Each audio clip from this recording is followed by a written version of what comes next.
Voici Marcos de Barcelone. Mais ce pourrait être n'importe qui, n'importe où. Il va être confronté à une situation qui se produit tous les jours dans des bureaux et des foyers partout dans le monde.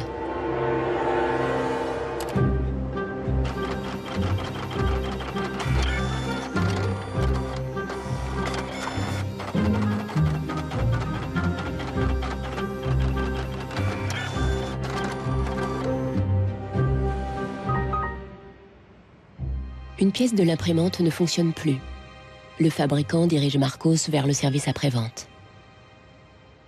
El meu tècnic fa un diagnòstic previ, pero aquest diagnòstic ja són 15 euros més IVA. Seguramente será difícil encontrar las piezas para poder repararla. Realment, reparar-la no li surt molt a compte. Que reparar-la parlem d'uns 110, 120 euros. Tienes impresoras desde 39 euros. Per preu, té una impressora que té molta més velocitat d'impressió. Jo t'aconsellaria que miressis impressores noves. Així que, sens dubte, jo em compraria una nova, Ce n'est nullement une coïncidence si les vendeurs suggèrent tous d'acheter une nouvelle imprimante. S'il accepte, Marcos deviendra une victime de plus de l'obsolescence programmée. Le mécanisme secret situé au cœur de notre société de consommation. Notre but dans la vie est de consommer à crédit, d'emprunter de l'argent pour acheter des choses dont nous n'avons pas besoin. Nous vivons dans une société dominée par une économie de croissance dont la logique est non pas croître pour satisfaire les besoins, mais croître pour croître. Dans une société de croissance, quand il n'y a pas de croissance, c'est catastrophique. Si le consommateur n'achète plus, il n'y a plus de croissance économique. Planned obsolescence, the desire on the part of a consumer to own something a little newer, a little sooner than is necessary.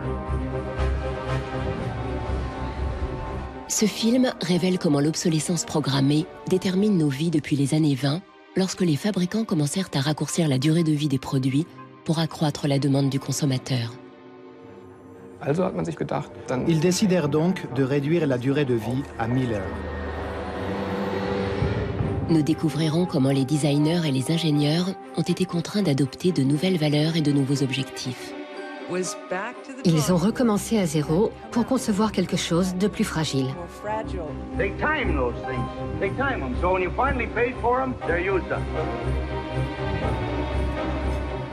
Une nouvelle génération de consommateurs a commencé à s'opposer aux fabricants.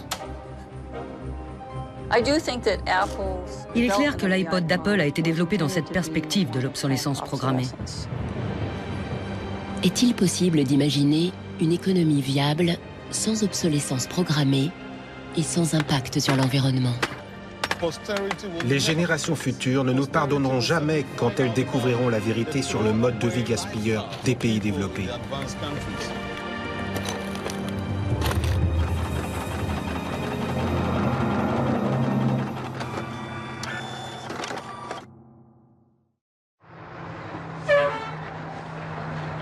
Bienvenue à Livermore, en Californie, où l'on trouve la plus ancienne ampoule du monde. Je m'appelle Lynn Owens et je préside le comité de l'ampoule.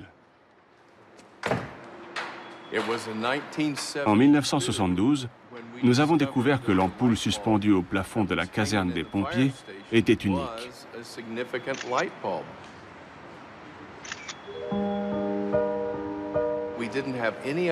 Nous ne savions pas qu'elle était si ancienne. Jusqu'au jour où un journaliste, Mike Dunstan, a commencé à enquêter. Il a pu interroger d'anciens pompiers, alors nonagénaires, qui lui ont confirmé que l'ampoule avait brillé sans interruption depuis 1901.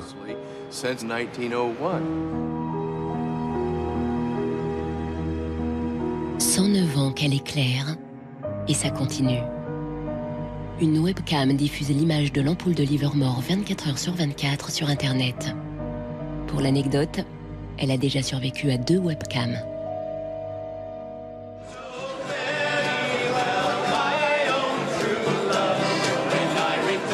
En 2001, pour les 100 ans de l'ampoule, les gens de Livermore ont organisé une grande fête d'anniversaire, à l'américaine. Nous pensions réunir 200 personnes au maximum. Au final, 800 ou 900 personnes sont venues.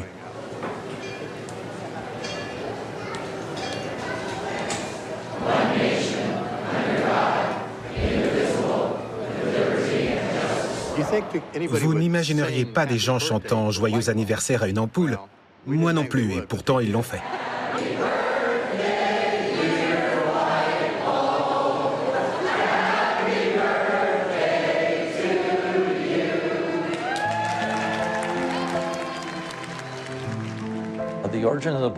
L'ampoule originale a été produite à Shelby, dans l'Ohio, vers 1895. J'ai quelques photos des femmes qui l'avaient assemblée, et aussi des hommes qui avaient investi dans cette entreprise. Le filament a été inventé par Adolphe Chaillet. Il l'a conçu pour durer.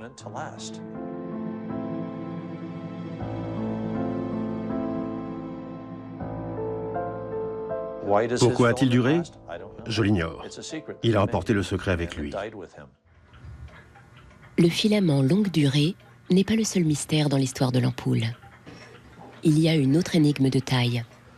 Comment ce produit simple est-il devenu la première victime de l'obsolescence programmée?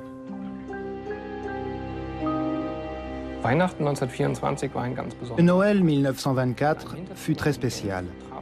Dans une arrière-salle de Genève, plusieurs hommes en costume rayé se sont réunis pour concevoir un plan secret. Ils allaient fonder le premier cartel international. Leur but était de contrôler la production des ampoules incandescentes dans tous les pays et de se partager le gâteau du marché mondial. Ce cartel s'appelait Phébus.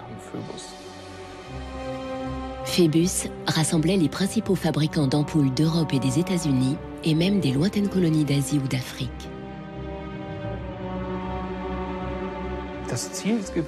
Le but était d'échanger des licences et des brevets, de réguler la production et surtout de contrôler le consommateur. Pour ces compagnies, c'était mieux si les consommateurs achetaient régulièrement des ampoules. Si celles-ci duraient trop longtemps, cela représentait un préjudice économique. Au début, les fabricants cherchent à produire des ampoules de longue durée. Numerous experiments resulted in the production of a small unique map of comparatively enormous resistance. The filament being under conditions of great stability after the... Les premières ampoules de Thomas Edison, commercialisées en 1881, avaient une durée de vie de 1500 heures. En 1924, quand le cartel Phébus fut fondé, les fabricants annonçaient déjà des durées de vie de 2500 heures et insistaient sur la longévité de leurs ampoules. Donc, chez Phébus, ils ont pensé qu'il fallait limiter la durée de vie des ampoules à 1000 heures.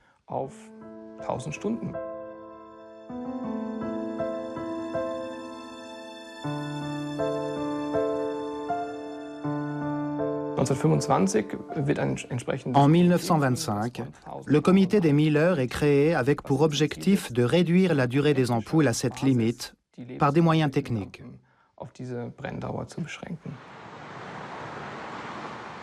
80 ans plus tard, Helmut Höge, un historien berlinois, met au jour les activités du comité.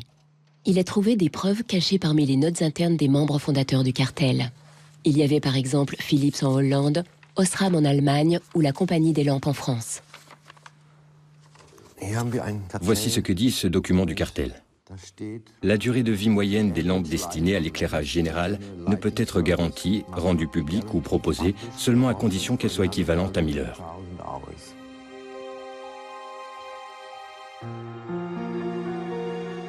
Les fabricants, sous la pression du cartel, vont alors mener des expériences pour concevoir une ampoule plus fragile et conforme à la règle des 1000 heures.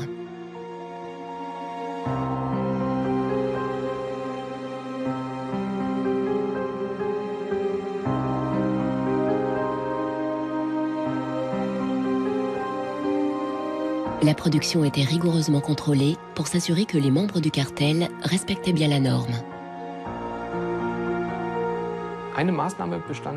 Une des mesures a consisté à installer des étagères avec des petites douilles dans lesquelles on vissait des échantillons de la production pour les tester. Les firmes comme Osram consignait ensuite méticuleusement la durée de vie de chaque ampoule.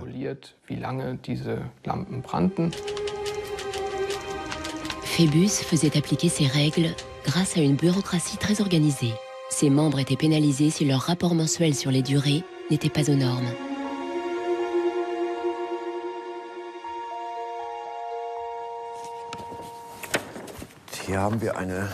Nous avons ici une liste de 1929 qui indique en francs suisses le montant des amendes payées par les membres du cartel si, par exemple, leurs ampoules dépassaient 1500 heures.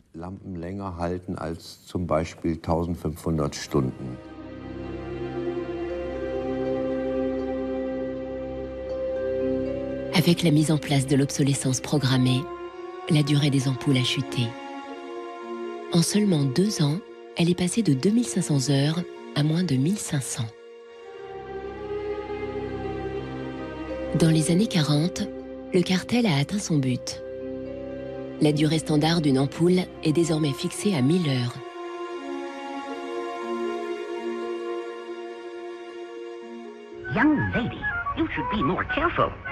General Electric a produit un film éducatif pour expliquer aux consommateurs que la durée en vigueur était la meilleure.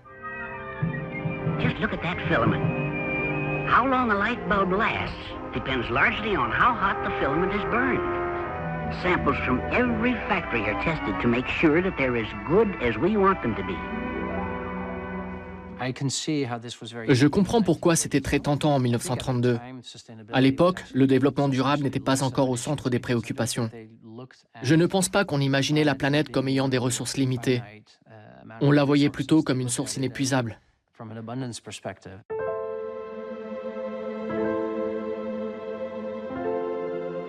En 1942, le cartel est découvert et le gouvernement américain porte plainte contre General Electric et d'autres fabricants d'ampoules. On les accuse de fixer les prix, de concurrence déloyale et de limiter la durée de vie des ampoules incandescentes.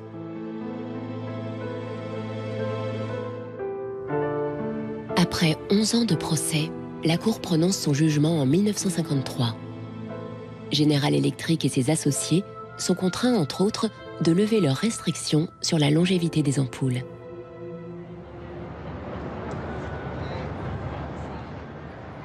En réalité, ce jugement n'a eu que très peu d'effet. Les ampoules ont continué à durer 1000 heures.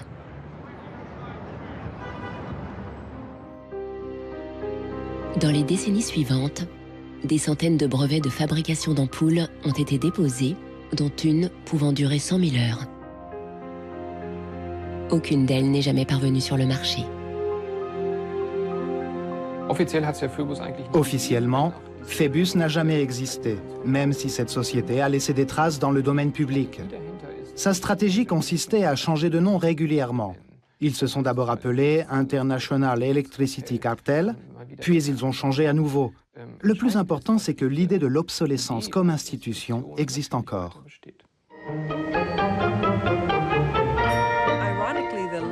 C'est ironique que l'ampoule, qui a toujours symbolisé les idées et l'innovation, soit pourtant l'un des premiers et meilleurs exemples d'obsolescence programmée. Nichols Fox habite dans un village reculé en Virginie. Elle écrit sur l'impact social de la technologie et parfois elle se lance dans la poésie.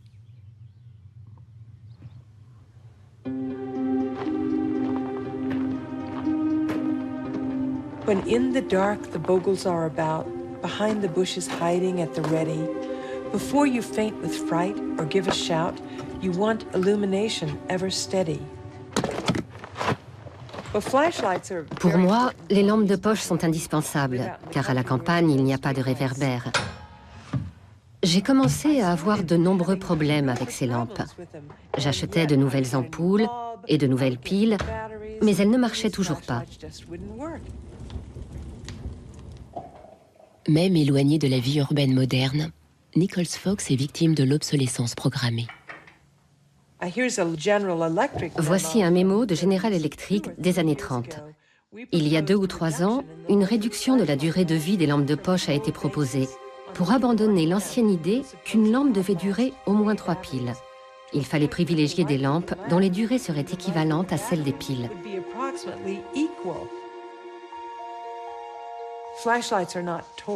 Les lampes de poche ne sont pas des jouets, ce sont des appareils utilitaires.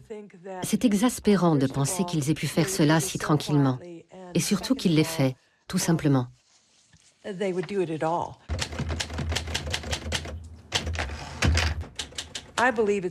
Je pense que nous devons tous nous plaindre quand les appareils ne fonctionnent pas. J'ai donc décidé d'écrire des sonnets de complainte.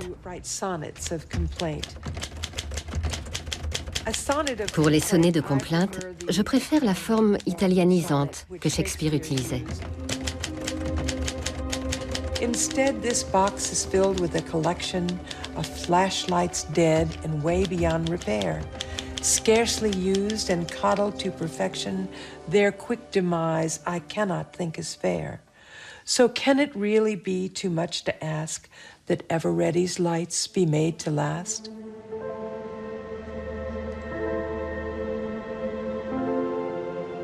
À Barcelone, Marcos n'a pas suivi les conseils des vendeurs. Il est déterminé à réparer son imprimante, même si le manuel d'utilisation ne mentionne pas du tout son problème. En allant sur des forums internet, il a découvert qu'il n'était pas le seul dans ce cas. Beaucoup de gens sur ces forums ont les mêmes problèmes que moi. Des imprimantes qui n'impriment pas, qui se bloquent et pour lesquelles on ne peut rien faire. C'est le cas avec plusieurs marques. Parmi les centaines de messages, il n'y a pas de solution en vue. On dirait que Marcos cherche une aiguille dans une botte de foin.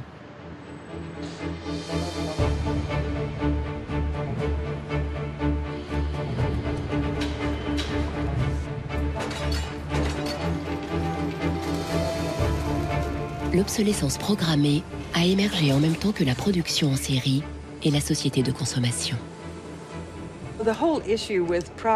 La question des produits fabriqués pour durer moins longtemps a commencé avec la révolution industrielle. Les nouvelles machines produisaient des marchandises beaucoup moins chères, ce qui était très bien pour les consommateurs. Mais ils ne pouvaient pas suivre le rythme des machines.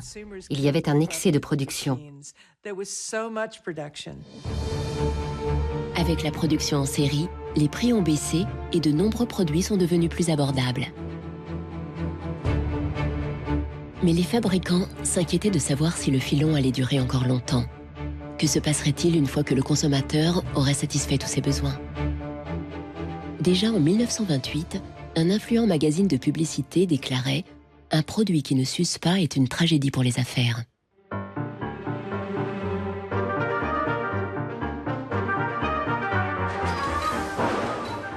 Les effets de cette tragédie ont été fortement ressentis par Henry Ford, le père de la chaîne de montage. Ford voulait que son modèle T soit à la portée du consommateur moyen. Il l'a donc produite en série sur un modèle de base immuable, fiable et conçu pour durer. C'était un modèle bruyant, puant et sale qui rendait les femmes malheureuses. Mais les hommes le traitaient comme s'il s'agissait d'un tracteur. C'était le cheval de trait de l'Amérique. La stratégie du modèle unique a si bien marché qu'au début des années 20, la moitié des automobiles dans le monde étaient des Ford T.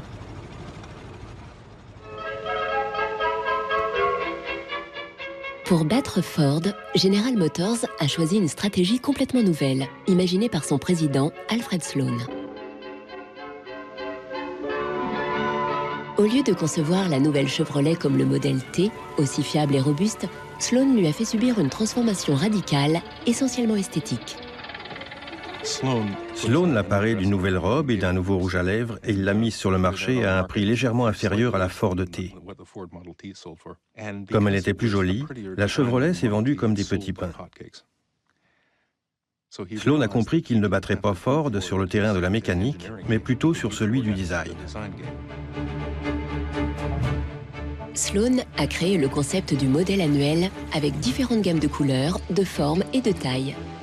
Son but, encourager le consommateur à changer de voiture tous les 3 ans. La stratégie a fonctionné et Ford a connu une chute des ventes, les consommateurs trouvant le modèle T obsolète et démodé. En 1927, après avoir célébré la production des 15 millions de modèles T, il l'a retiré définitivement du marché.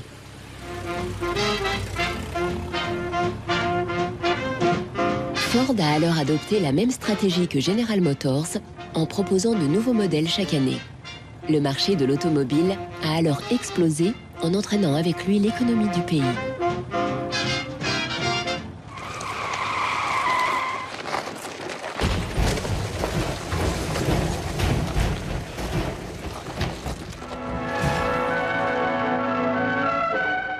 En 1929, l'émergence de la société de consommation est frappée de plein fouet par le crash de Wall Street et l'Amérique plonge dans une profonde récession.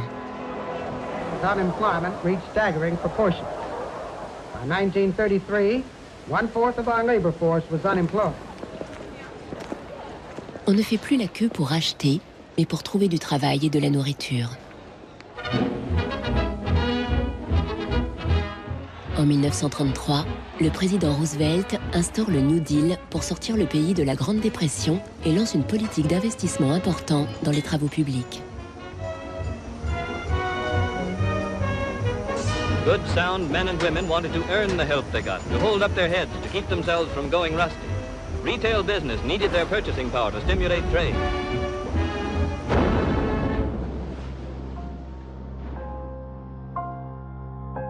Mais le New Deal ne fait pas l'unanimité. Une idée radicalement différente fait son apparition à New York. Bernard London, un éminent courtier en immobilier, propose d'en finir avec la dépression en déclarant l'obsolescence programmée obligatoire. C'était la première fois que ce concept était officialisé. Bernard London proposait d'assigner une limite de vie à tous les produits. Ils seraient ensuite considérés comme légalement morts.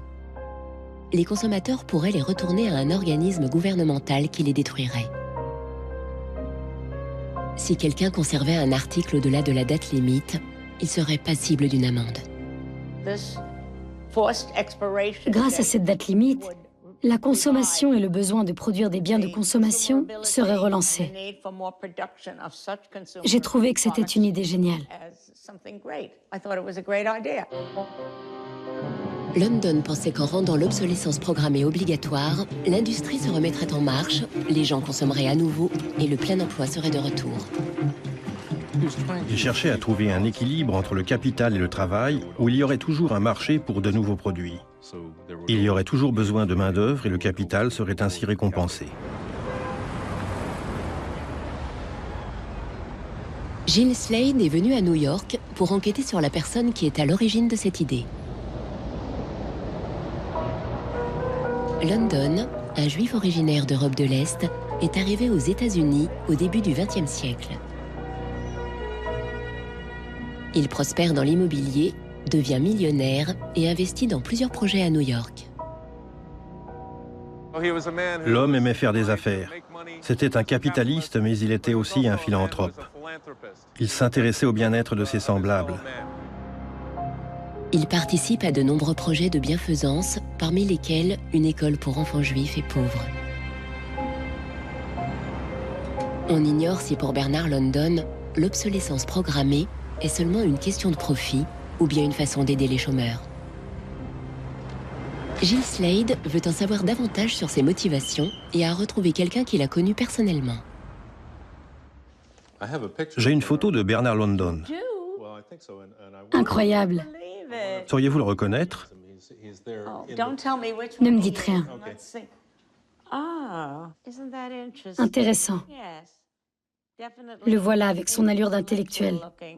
Vous avez rencontré London en 1933, me semble-t-il. J'avais 16 ou 17 ans. Mes parents avaient une grosse Cadillac qui avait la taille d'un Zeppelin. Ma mère conduisait, mon père était devant et monsieur et madame London étaient à l'arrière de la limousine.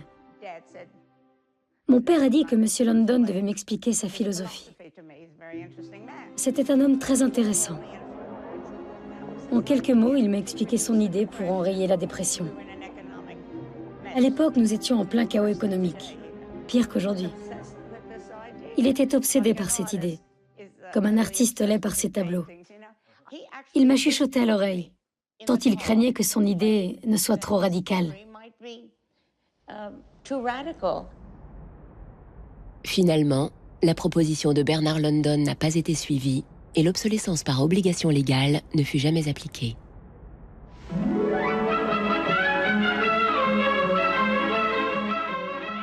Dans les années 50, l'idée ressurgit, mais avec une différence cruciale. Au lieu d'imposer l'obsolescence programmée aux consommateurs, elle les séduirait.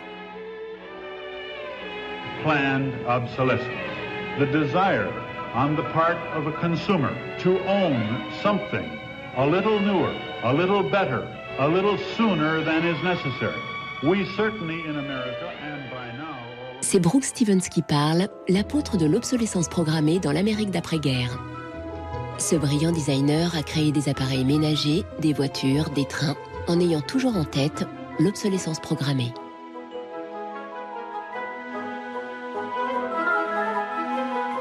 Dans l'esprit de l'époque, tout ce que Brooks Stevens crée induit l'idée de vitesse et de modernité.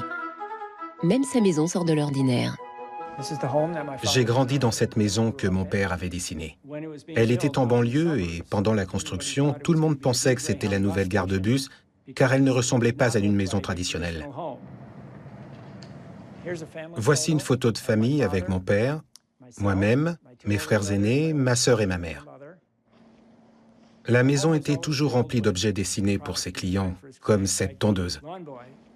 Tous les 2 ou 3 ans, il apportait le dernier modèle et ma mère se faisait une joie de tondre la pelouse elle-même. À sa façon, elle testait les produits. Si quelque chose ne lui plaisait pas, elle en faisait part à mon père.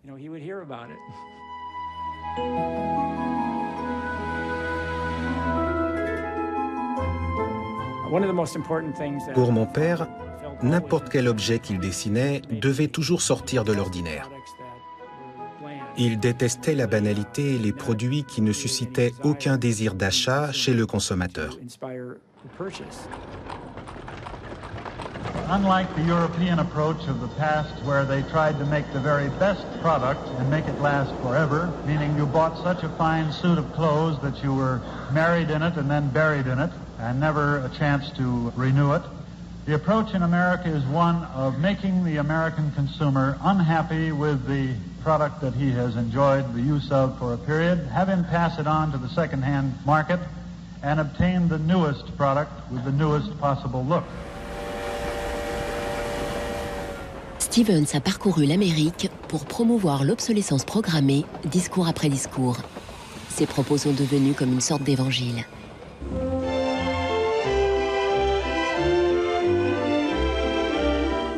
Women and men alike are increasingly interested in the look of things. They eagerly give their attention to what's new and beautiful and advanced. Oldsmobile's elegant golden rocket. Sports outfit by Pat Primo of Los Angeles.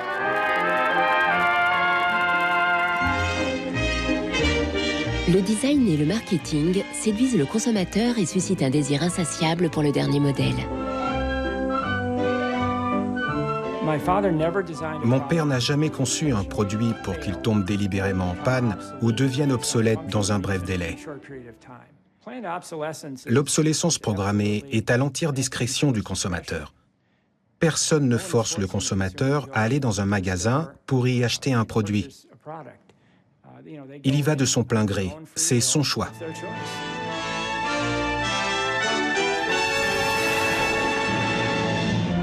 Liberté et bonheur grâce à la consommation sans limite. L'American Way of Life des années 50 a servi de fondement à la société de consommation que nous connaissons aujourd'hui.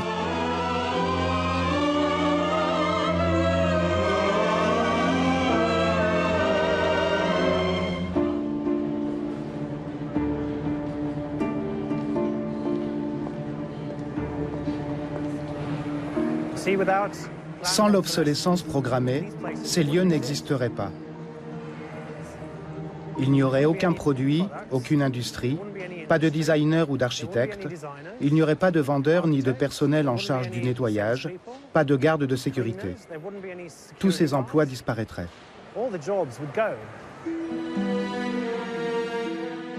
L'obsolescence programmée est à la base de la formidable croissance économique qu'a connue le monde occidental à partir des années 50. Depuis, la croissance est devenue le Graal de notre économie.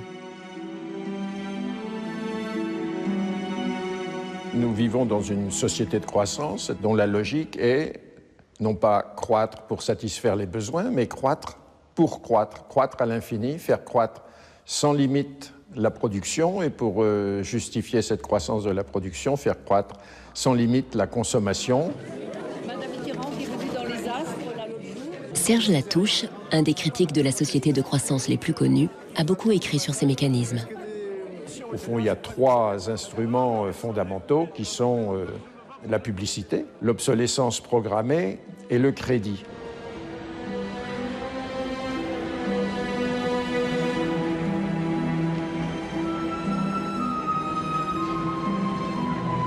Depuis une génération, notre but dans la vie semble être de consommer à crédit, d'emprunter de l'argent pour acheter des biens dont nous n'avons pas besoin. Cela n'a aucun sens. Les critiques de la société de croissance mettent en valeur le fait qu'elle n'est pas viable à long terme, car elle se base sur une contradiction flagrante.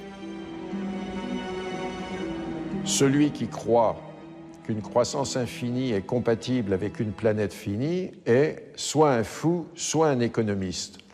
Le drame, c'est qu'au fond, nous sommes tous des économistes maintenant. Est-il vraiment nécessaire de créer un nouveau produit toutes les 3 minutes quelque part dans le monde? Je crois que beaucoup de gens se sont rendus compte que les choses devaient changer, surtout quand les politiciens leur ont dit d'acheter et de consommer pour relancer l'économie. On peut dire qu'avec la société de croissance, on est embarqué dans un bolide qui, désormais, manifestement, n'a plus de pilote, qui va à toute allure et dont on peut prévoir le destin, qui est soit de se fracasser contre un mur, soit de sombrer dans un précipice.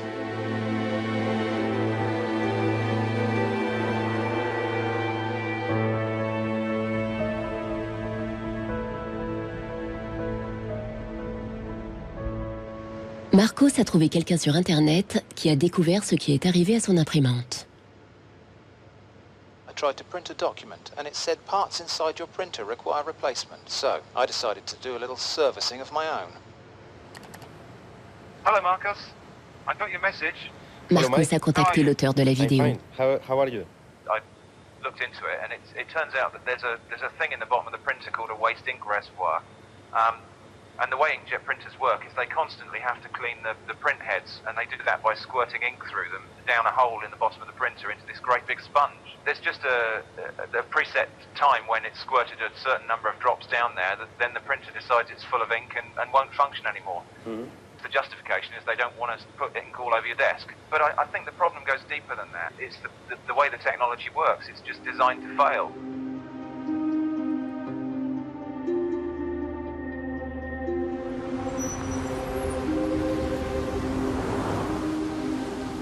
Où est l'éthique quand on conçoit un produit pour qu'il tombe en panne? Gilles Slade se demande comment ont réagi les ingénieurs lorsque l'obsolescence programmée s'est généralisée. Dans les années 50, il y a eu un débat parmi les ingénieurs pour savoir si oui ou non il fallait programmer la mort d'un produit. Une grande partie du débat est parue dans le magazine Design News. On demandait de plus en plus aux ingénieurs de prévoir des procédés techniques pour réduire la durée de vie des produits.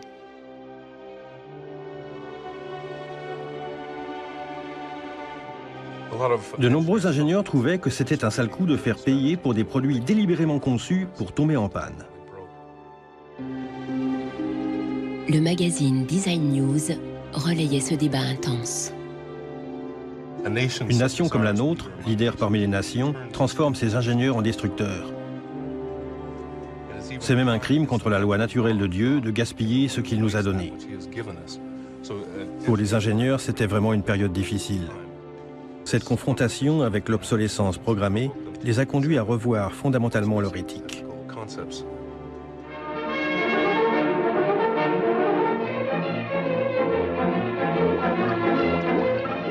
Le dilemme est même apparu au-delà de la presse spécialisée.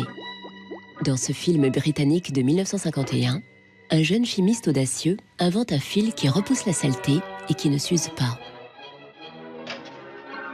Il est persuadé d'avoir fait une découverte incroyable.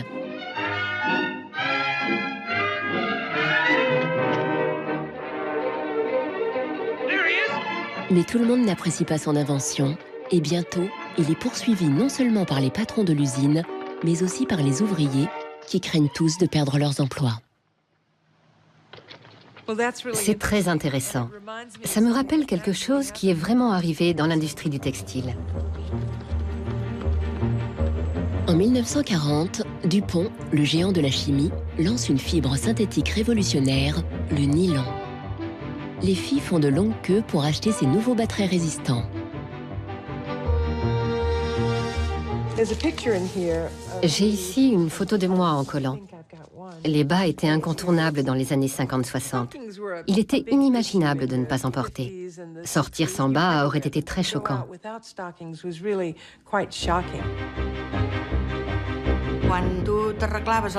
Le dimanche, quand on s'habillait pour sortir, pour aller au cinéma ou pour aller danser, habituellement on mettait une belle robe et de jolis bas. Au bal, si pour une raison quelconque on déchirait nos bas, alors on n'osait plus danser parce qu'on aurait pu voir nos bas filer. C'était un énorme progrès de fabriquer des bas résistants, mais cela ne durera pas très longtemps.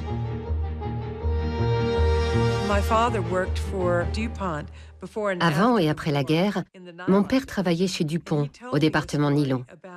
Et il m'a raconté comment ils avaient testé le nylon pour en faire des bas. Les hommes de son département emportaient des bas à la maison pour les faire tester par leurs femmes ou leurs petites amies. Mon père a fait de même. Et ma mère était ravie avec les premiers bas qu'elle avait testés, parce qu'ils étaient tellement résistants.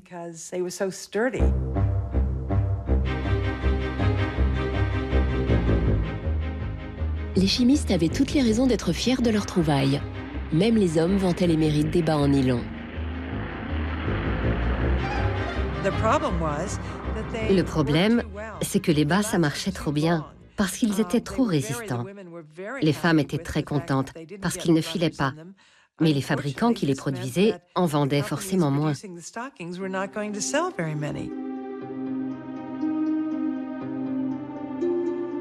DuPont donna de nouvelles instructions au père de Nicole Fox et à ses collègues.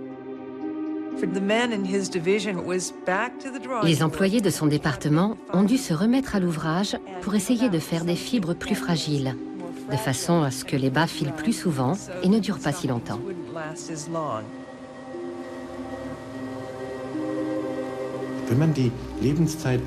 C'est assez facile de réduire la longévité d'une paire de bas, car le nylon n'est pas l'unique composant. Il y a aussi des additifs qui, par exemple, protègent le nylon des rayons ultraviolets du soleil. Il suffit de varier la quantité d'additifs. Si vous ajoutez moins d'additifs, ou que vous n'en mettez aucun, le soleil ou l'oxygène présent dans l'air détruisent les bas, et ils s'abîment alors plus facilement. Autrement dit, la destruction peut être programmée. Peu après, les bas commençaient à filer à nouveau.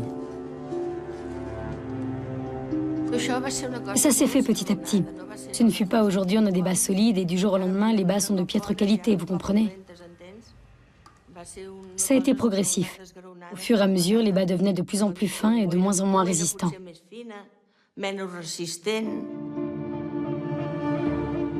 Les mêmes chimistes qui avaient appliqué leur savoir-faire pour fabriquer des bas résistants ont dû se résigner à suivre l'air du temps et les ont rendus plus fragiles.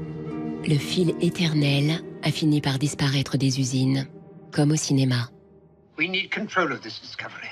Complete control. If you want twice the amount in that contract, we will pay it. $250,000. To suppress it. Yes. Comment ont réagi les ingénieurs de DuPont face à la réduction délibérée de la vie du produit?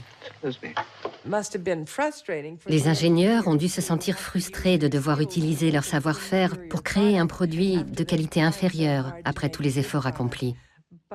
Il se peut aussi que, pour eux, créer des produits solides ou fragiles, ça leur était égal. Ça faisait partie de leur travail.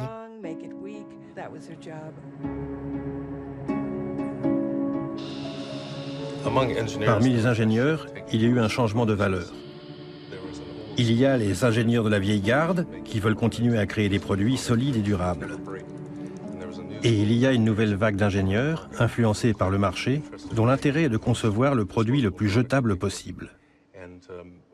Ce débat fut tranché quand cette nouvelle école d'ingénieurs s'est imposée. So how often do you change your mobiles? 18 months. Once a year. Aujourd'hui, on enseigne l'obsolescence programmée dans les écoles de design et d'ingénierie. Boris Knuff donne un cours sur le cycle de vie des produits de consommation, un euphémisme moderne pour dire obsolescence programmée. I went shopping for you. I've got a couple of things. A pan, salt, shirt, another shirt. L'éthique ne compte plus dans un monde dominé par un seul objectif, l'achat fréquent répété. And this is an old toaster.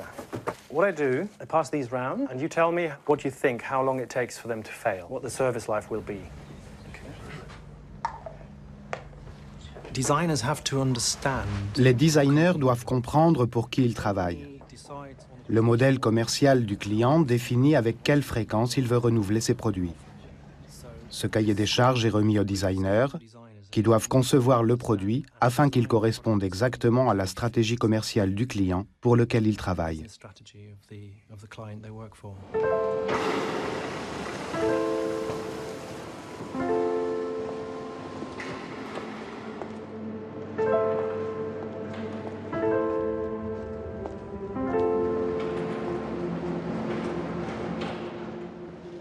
En parcourant la notice de plusieurs imprimantes, Marcos s'est rendu compte que leur durée de vie est fixée par les ingénieurs dès le départ.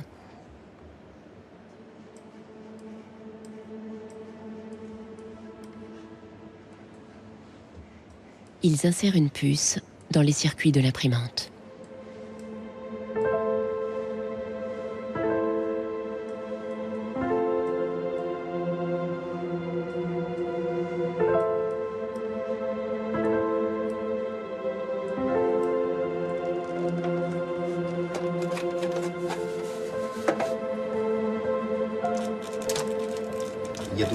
J'ai trouvé la puce.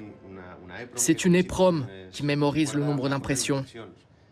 Et une fois qu'on atteint la quantité préétablie, l'imprimante se bloque et n'imprime plus. Maintenant qu'il a trouvé le coupable, Marcos va tenter de faire fonctionner de nouveau son imprimante.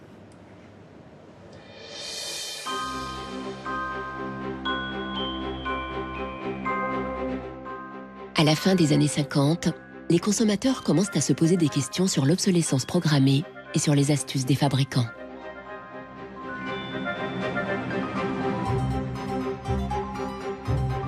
L'Association des consommateurs américains teste une large gamme de produits en se concentrant sur leur longévité. Les résultats de ces tests sont publiés dans leur magazine qui connaît un succès et une influence grandissante. L'association fait aussi du lobbying pour faire passer des lois qui protègent le consommateur. 20 ans plus tard, elle remporte une victoire sur l'obsolescence programmée quand les premières lois sur la garantie des produits entrent en vigueur.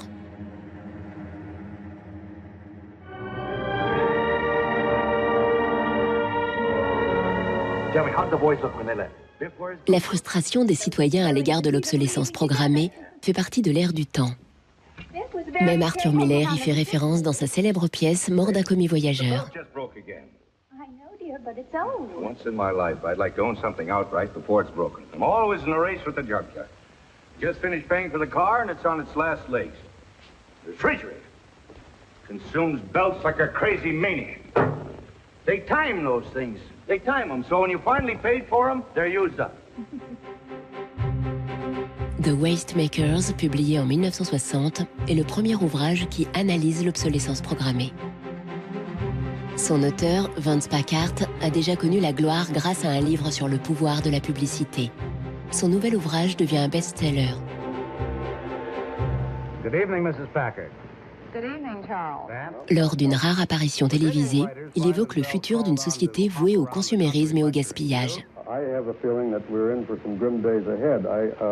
I think the over-commercialization of American life is starting to change our American character in some ways that disturb me. I think we're becoming more self-indulgent as a people. And I think to some extent we're being encouraged to be more self-indulgent.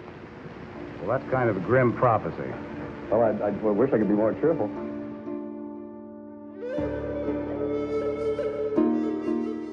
Les détracteurs de la société de consommation ont souligné ces failles, mais n'ont pas proposé d'alternative, car à l'époque, elle existait déjà, de l'autre côté du rideau de fer.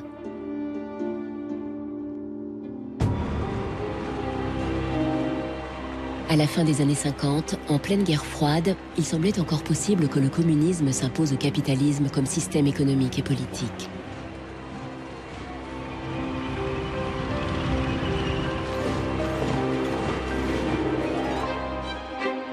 L'économie communiste ne se fondait pas sur le libre marché, mais sur la planification centralisée par l'État. Dans ce système, inefficace et souffrant d'une insuffisance chronique de ressources, l'obsolescence programmée n'avait aucun sens.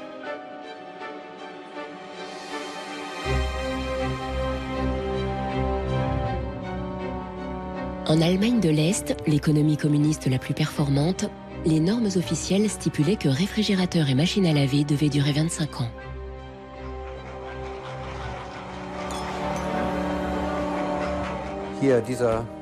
J'ai acheté ce réfrigérateur est-allemand en 1985, donc il a au moins 24 ans.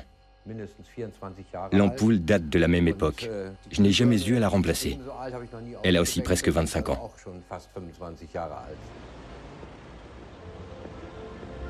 En 1981, une usine de Berlin-Est lance une ampoule longue durée. Là en haut, il y avait le centre d'essai pour tester la durée des ampoules.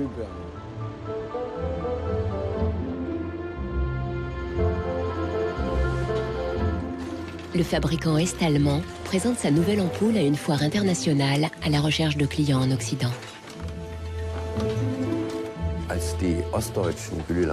Quand les fabricants est-allemands ont présenté cette ampoule à la foire de Hanovre de 1981, leurs collègues de l'Ouest, de l'Osram, ont dit « Vous allez détruire vos propres emplois ». Les ingénieurs de l'Est ont répondu « Non, au contraire, en économisant les ressources et sans gaspiller de tungstène, nous sauverons nos emplois ».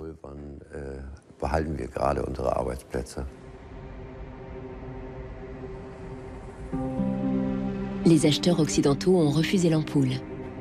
En 1989, après la chute du mur de Berlin, l'usine a été fermée et la production s'est arrêtée.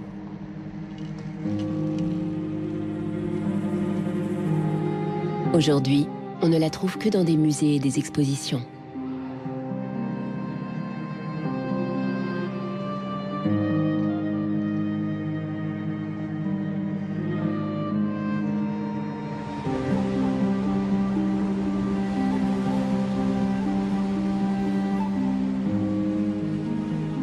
Après la chute du mur, le consumérisme effréné est aussi bien présent à l'Est qu'à l'Ouest.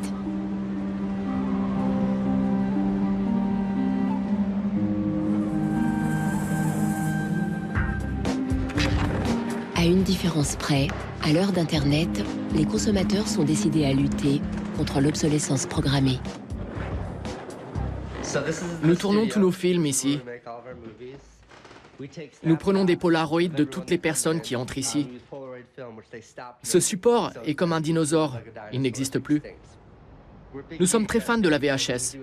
Nous copions tous les films de DVD sur VHS, puis nous les archivons.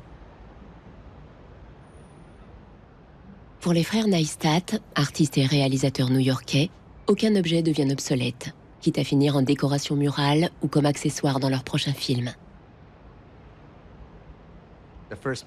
Notre premier film à succès était un film sur l'iPod. J'étais complètement fauché. Et quand j'ai acheté cet iPod, il coûtait dans les 400-500 $. Environ 8 ou 12 mois plus tard, la batterie est tombée en panne. J'ai appelé Apple pour qu'ils la remplacent, et leur politique à l'époque était de dire à leurs clients d'acheter un nouvel iPod.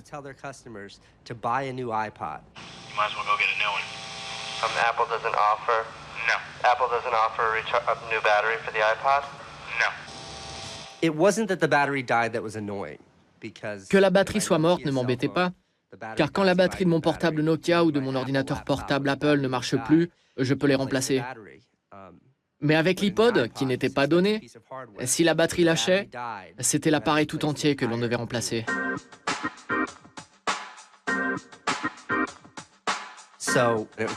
Mon frère a eu l'idée d'en faire un film. Munis d'un pochoir, nous avons bombé toutes les affiches d'iPod que nous avons rencontrées en ville avec ce slogan. La batterie non remplaçable de l'iPod dure seulement 18 mois.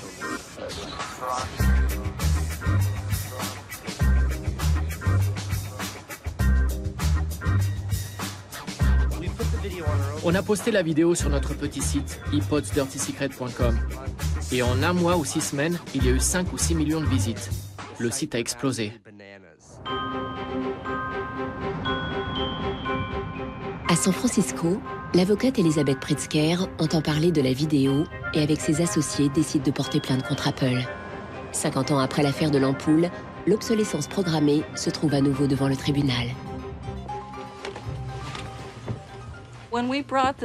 Quand nous avons entamé le procès, l'iPod était sur le marché depuis 2 ans et Apple avait vendu environ 3 millions d'exemplaires aux États-Unis. Beaucoup de propriétaires d'iPod ont eu des problèmes de batterie et sont déterminés à poursuivre Apple. Comme la vidéo des frères Neistat, les nouvelles du procès se sont propagées sur Internet et des milliers de gens se sont manifestés. Parmi eux, Andrew Wesley.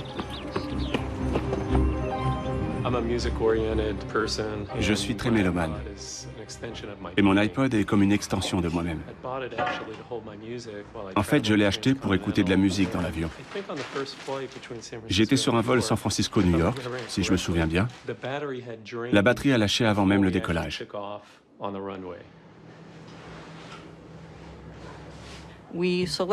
Parmi les consommateurs qui nous avaient contactés, nous en avons choisi quelques-uns pour être les plaignants de notre recours collectif.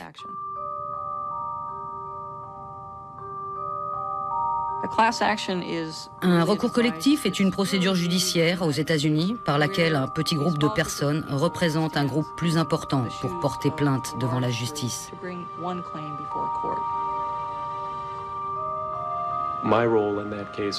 Comme plaignant, je représentais des milliers, peut-être des dizaines de milliers de personnes. L'affaire a été baptisée Wesley contre Apple. Quand mes amis et ma famille ont appris que c'était un procès important, ils ont pensé que j'étais devenu un extrémiste, une sorte d'Erin Brockovich.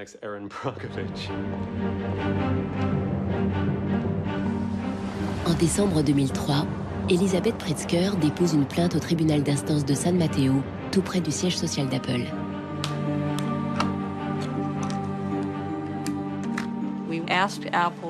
Nous avons demandé à Apple de fournir de nombreux documents techniques sur la durée de la batterie de l'iPod. Et on a reçu beaucoup de données techniques sur son design et sur les essais pratiqués sur les batteries. Nous avons découvert que le type de batterie au lithium contenu dans l'iPod était conçu pour avoir une durée de vie limitée.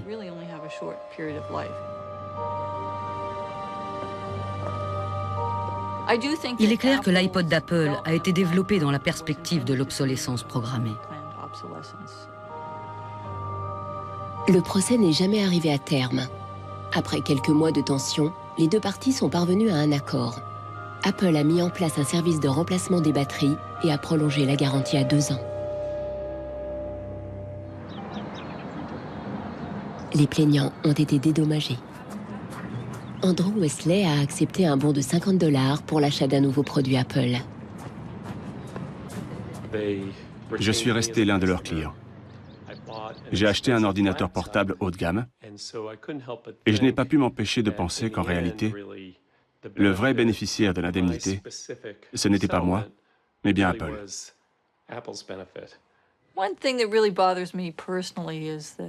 Ce qui me gêne vraiment, c'est qu'Apple se vend comme une marque très branchée et novatrice, alors que sa politique environnementale ne permet pas aux consommateurs de retourner les articles pour les recycler ou les traiter. C'est contraire à toute logique et c'est contraire à son message.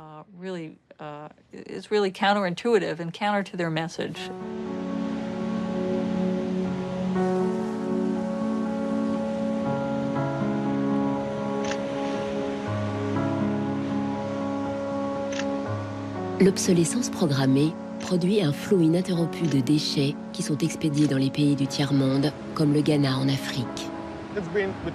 Il y a 8 ou 9 ans, j'ai réalisé que beaucoup de containers arrivent ici remplis de déchets électroniques.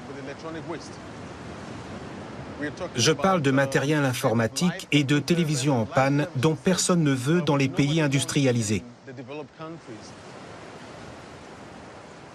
Un traité international interdit d'expédier des déchets électroniques dans les pays du tiers-monde, mais les marchands le détournent en déclarant ces produits comme des articles d'occasion.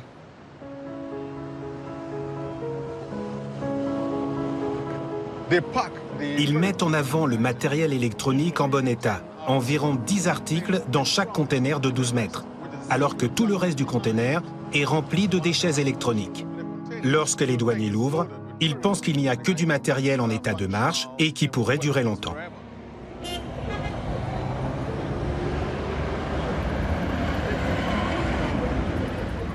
Les conteneurs sont déchargés dans la zone portuaire où des hommes d'affaires locaux achètent les appareils électroniques qui fonctionnent encore ou qui peuvent être réparés. De là, le matériel part à Accra. Au Ghana, ce qui peut être réparé n'est pas jeté aussi facilement. Andrew Owusu achète des ordinateurs en provenance d'Europe, puis les remet à neuf pour ses clients. Cette machine vient d'Espagne. J'ai vu que le disque dur ne marchait plus. J'ai changé le disque et maintenant elle fonctionne. Pour celle-ci, le problème venait de la carte graphique. Je l'ai changée et maintenant elle est en état de marche. Si je repère la panne, ça me prend de 10 à 30 minutes pour la réparer. Andrew Owusu revend ses ordinateurs aux étudiants, aux écoles et aux petites entreprises. Il ne comprend pas cette mentalité de gaspillage des pays industrialisés. Ici en Afrique, ce n'est pas donné à tout le monde d'avoir un ordinateur. C'est pour cela qu'ici, nous ne jetons rien, nous réparons.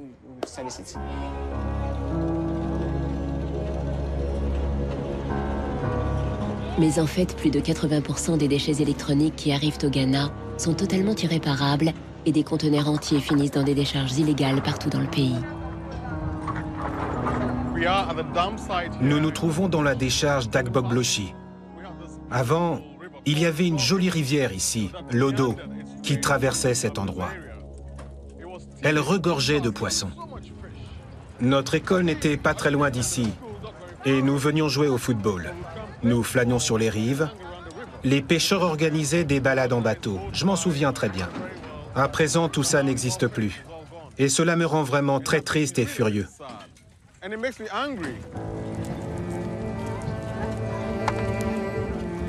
Aujourd'hui, les jeux des enfants ont laissé place aux jeunes défavorisés qui recherchent de la ferraille.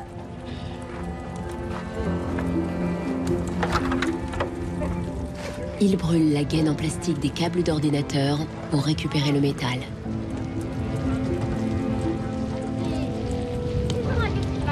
We get some from the computer, TV, and then the machines. The work is not good. Sometimes we get diseases like coffee. But sometimes some glass catch. If evening time you can sleep and you stand up. Les plus jeunes ratissent les déchets à la recherche de la moindre miette de métal que leurs aînés auraient pu oublier. Le métal est acheté par des ferrailleurs qui le revendent là où se développe une économie de croissance.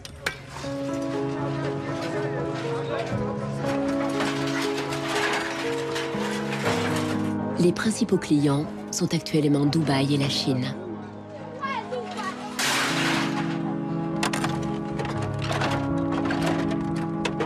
Certains des responsables de ces cargaisons disent « Nous voulons diminuer la fracture numérique entre l'Europe et l'Amérique d'une part et l'Afrique d'autre part. » Mais la réalité, c'est que les ordinateurs qui sont expédiés ici sont hors service.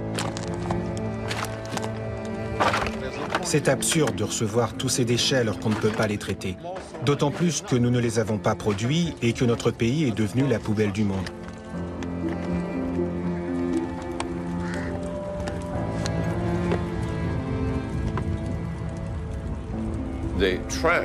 Ces déchets, cachés si longtemps pendant l'ère industrielle, sont maintenant entrés dans nos vies et nous ne pouvons plus les ignorer. L'économie du gaspillage vit ses derniers moments, car nous n'avons littéralement plus de place où stocker les déchets. L'obsolescence programmée s'est propagée pour des raisons économiques. Il est plus intéressant pour une compagnie de concevoir un produit qui ne dure pas plus de 3 ans ou 1000 heures parce qu'elle peut alors vendre davantage de produits.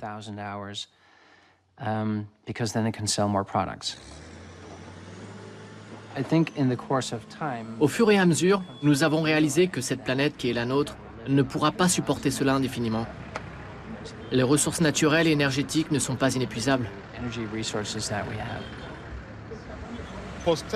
Les générations futures ne nous pardonneront jamais quand elles découvriront la vérité sur le mode de vie des pays développés, qui est basé sur le gaspillage.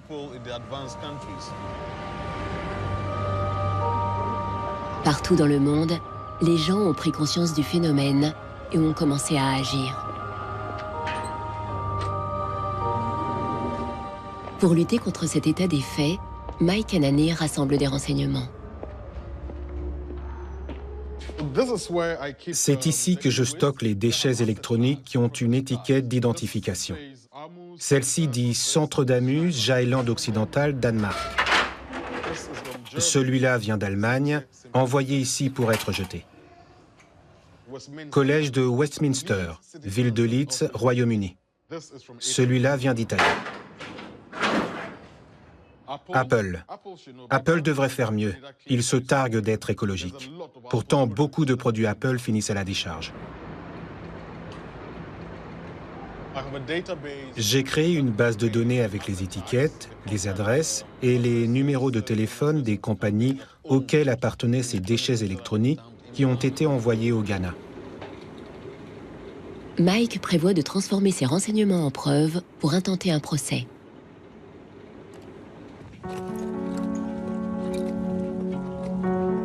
Il faut prendre des mesures punitives. Poursuivre les gens pour qu'ils arrêtent de déverser des déchets électroniques au Ghana.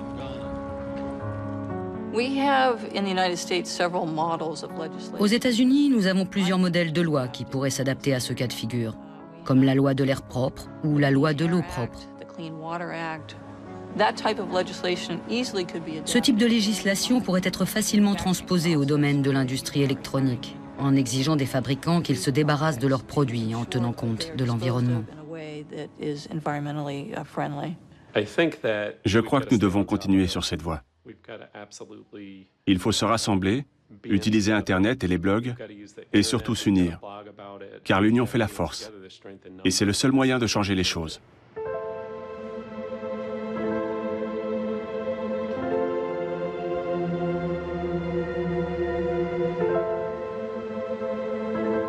Grâce à la puissance des réseaux sociaux, Marcos avance dans sa recherche pour trouver des solutions pour son imprimante. Il a trouvé l'aiguille dans la botte de foin, en Russie. Un site propose un logiciel libre pour remettre à zéro le compteur de l'imprimante.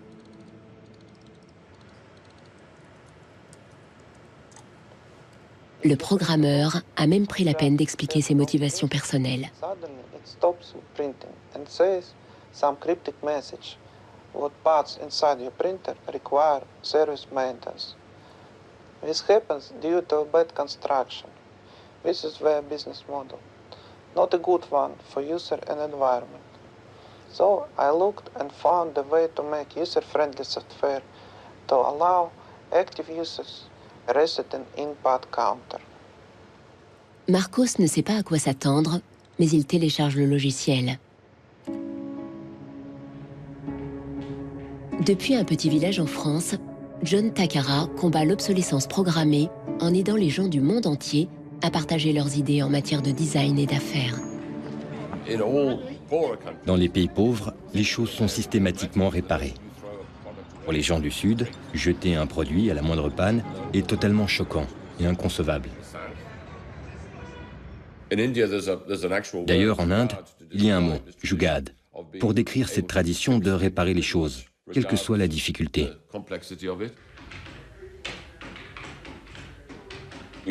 Nous recherchons des gens actifs qui mènent des projets dans le monde, plutôt que des gens qui parlent de façon abstraite de l'état déplorable des choses ou de ce que l'on devrait changer.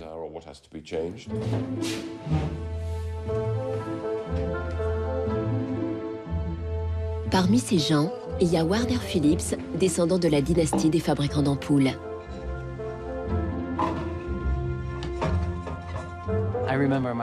Je me souviens que mon grand-père m'a emmené dans une des usines Philips à Eindhoven pour me montrer comment étaient fabriquées les ampoules. C'était vraiment cool. Presque 100 ans après la création du cartel des ampoules, Warner Phillips poursuit la tradition familiale, mais avec une autre approche. Il produit une ampoule à LED qui dure 25 ans.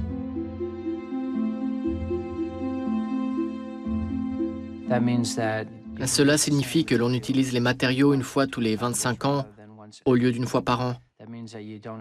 Et aussi que l'on transporte le produit une fois tous les 25 ans au lieu d'une fois par an. Il pense que la production de produits pérennes n'est pas incompatible avec le monde des affaires.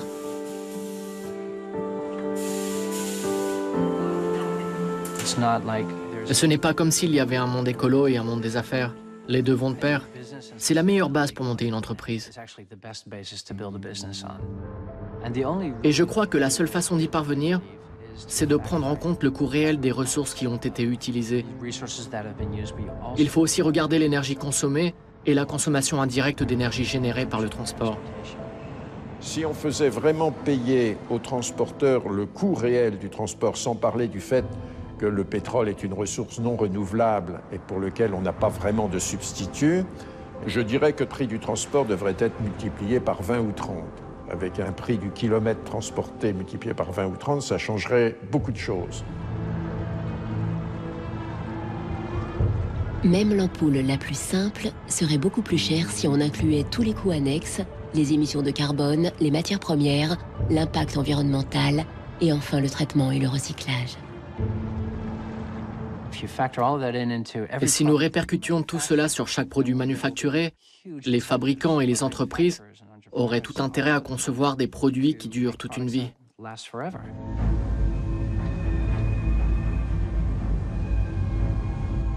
Pour combattre l'obsolescence programmée, on peut aussi repenser la fabrication des produits. Selon une nouvelle approche, si les usines reproduisaient les lois de la nature, l'obsolescence programmée deviendrait elle-même obsolète. Quand on parle de protection de l'environnement, on pense à réduire, renoncer, éviter, zéro déchet, moins d'impact. Mais au printemps, un cerisier ne réduit pas, n'évite pas et ne renonce pas.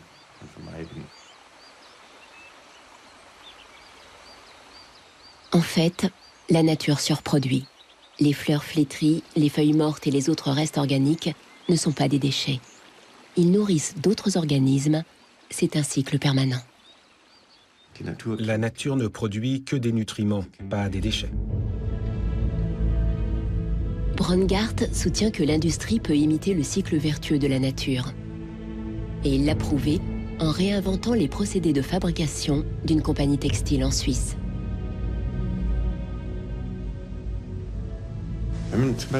Quand par exemple vous tapissez un canapé ou une chaise d'un tissu comme celui-ci, les chutes sont si nocives qu'elles doivent être traitées comme des déchets toxiques.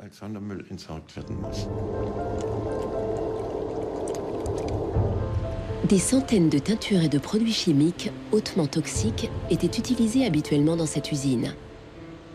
Pour la fabrication des nouveaux tissus, Brongart et son équipe ont réduit la liste à 36 produits, tous biodégradables. On sélectionne seulement des ingrédients que l'on pourrait manger. Si vous vouliez, vous pourriez les mélanger avec vos céréales. Brongart est persuadé que son concept peut s'appliquer à tout type de procédé industriel. On peut réinventer chaque chose pour la rendre utile d'un point de vue biologique ou technique.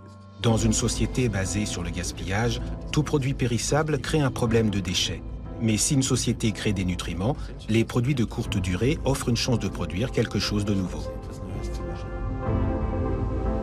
Pour les détracteurs les plus radicaux de l'obsolescence programmée, changer le modèle de production est insuffisant. Il faut repenser entièrement le système économique ainsi que nos valeurs. C'est une vraie révolution. C'est d'abord une révolution culturelle, parce que c'est un changement de paradigme, c'est un changement de mentalité. Cette révolution, c'est la décroissance. Comme Brooke Stevens dans les années 50, Serge Latouche va de conférence en conférence. Il propose d'en finir avec la société de croissance.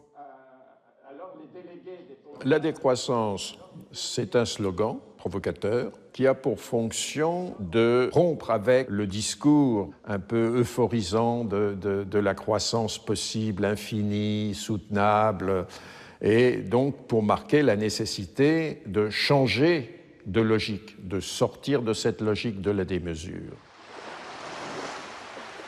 L'essentiel du programme, en quelque sorte de la décroissance, tient en un mot réduire. Réduire notre empreinte écologique, réduire nos gaspillages, notre surproduction, notre surconsommation. Réduisant la consommation, en réduisant la production, mais en libérant du temps libre, on peut développer d'autres formes de richesse qui ont l'avantage de ne pas s'épuiser quand on les consomme, comme l'amitié, le savoir.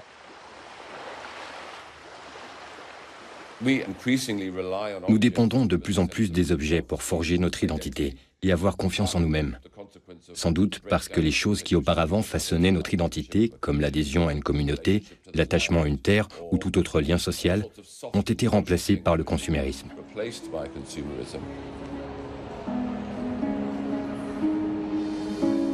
Si le bonheur dépendait du niveau de consommation, on devrait être dans la félicité absolue parce que nous consommons 26 fois plus que du temps de Marx. Mais toutes les enquêtes montrent que les gens ne sont pas 20 fois plus heureux. Peut-être même qu'il y a une relation inverse au-delà d'un certain seuil entre la croissance de la consommation et la croissance du sentiment de bonheur, parce que le bonheur est toujours quelque chose de subjectif, évidemment. Les opposants de la décroissance craignent que l'économie moderne soit détruite et nous oblige à revenir à l'âge de pierre. Revenir à une société soutenable, c'est-à-dire une société dont l'empreinte écologique ne dépasse pas une planète, eh bien, ça n'est pas revenir à l'âge de pierre, c'est revenir, toutes choses égales d'ailleurs, pour un pays comme la France, aux années 60. Ça n'est pas vraiment l'âge de pierre.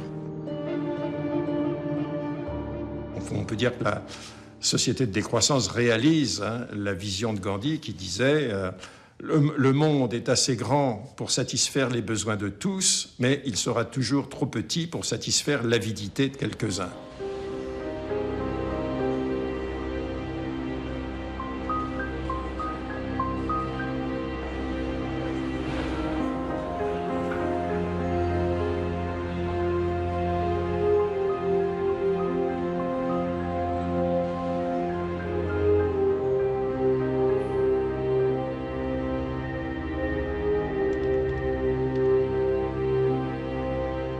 Marcos installe le logiciel russe sur son ordinateur. Le nouveau logiciel lui permet de réinitialiser la puce de comptage de son imprimante. L'imprimante se débloque immédiatement.